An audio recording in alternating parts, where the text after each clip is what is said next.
Hi there, everyone. It is currently Friday, the 15th of August, 2014. Meteorologist Robert Spetty here with you today. And what we are talking about is actually two main areas on our weather map. First and foremost, we have heavy rainfall across western portions of Japan. This has just been dropping some boatloads of rain. Actually, in parts of Kyushu, 70 millimeters an hour was reported. In total, well over 200 millimeters at one location into Shikoku. This comes on the heels of Honglong last week, and definitely any more rain is not welcomed. Meanwhile, back towards the west, we're actually seeing improving conditions for southern portions of China. Hong Kong finally getting a break from the rainfall and the cloud cover there. Some sunny skies being seen out here on Friday. Further down here towards the south, where we have a weak low pressure area, it's just spinning just towards the east of Luzon. That's really raising alarms for the people in the Philippines as far as the tropics are concerned.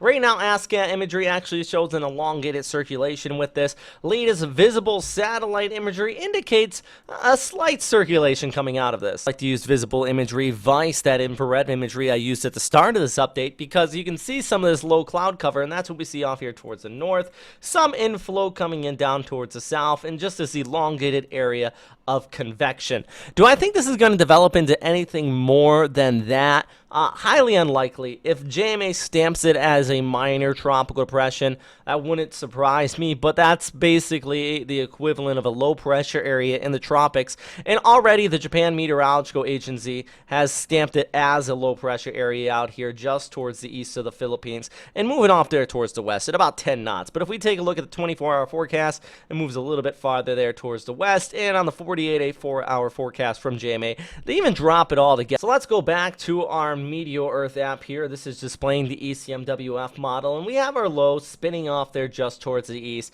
And as we go through Saturday, it's actually going to kick up showers for Visayas and Mindanao. And the reason is because you have a low there, and you're going to have that moisture getting pulled in from the east. So it's really going to bring some showers. Isolated areas in southern portions of Visayas, I think, could see upwards about 100 to 200 millimeters of rainfall. And as we head there through Sunday, really the heaviest stuff's going to start to work its way along eastern portions of Luzon and the Apari region.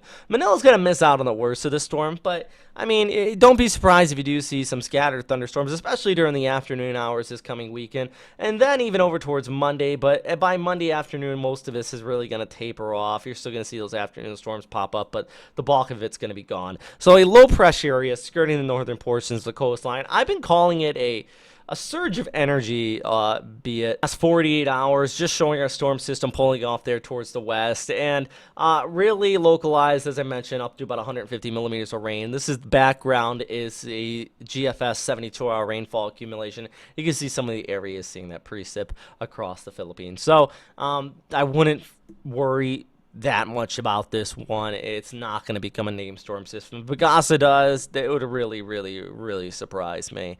So yeah, that's all I'm going to talk about on that. Meanwhile, off towards the north, we have our other low, though, that is pushing across the western portions of Japan. It is bringing the scattered showers, as I mentioned already, heavy rainfall. Still parts of Shikoku and specifically the Hokuriku region could see an additional 200 millimeters of rain, and then it's going to extend over towards the Tohoku region. You remember last year, last week, this area was pummeled by Honglong. Last thing you need is any more rainfall. Also in the Okinawa, we've actually been seeing a few thunderstorms flare up. This image coming from T-10 Media. They took a pretty good picture here on Friday morning.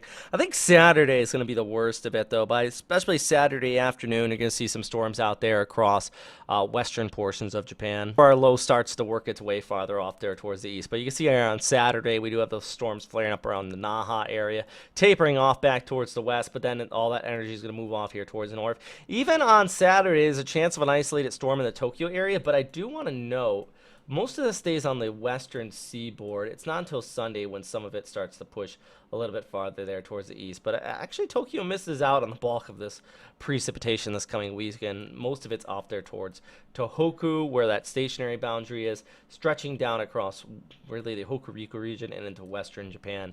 Really still some gusty winds will be felt here, just because of that gradient-induced wind flow coming on the southern periphery of our storm system. So, yeah, that's what we're going to be looking at over the weekend. South Korea as well, a few isolated storms could flare up. Shanghai's been seeing some heavy rainfall. down towards the south, the Philippines, then over towards the Indochina Peninsula. The southwest monsoon's kind of let off a little bit of a grip, but you're still looking at those scattered thunderstorms there for you. And then still have seen those problems, especially across eastern portions of India with the rainfall as we continue to look ahead. Wrapping things up, this is the big topic for Australia. Take a look at our low spinning up down here, moving down towards the south. Some much needed rainfall is in your forecast, and that's what's happening. Eventually, that's going to move off the coastline, but good news for a lot of the farmers out here. Some areas as much as 50 to 100 millimeters could be seen. All right, everybody, thanks again for watching, and as always, stay safe out there. Bye.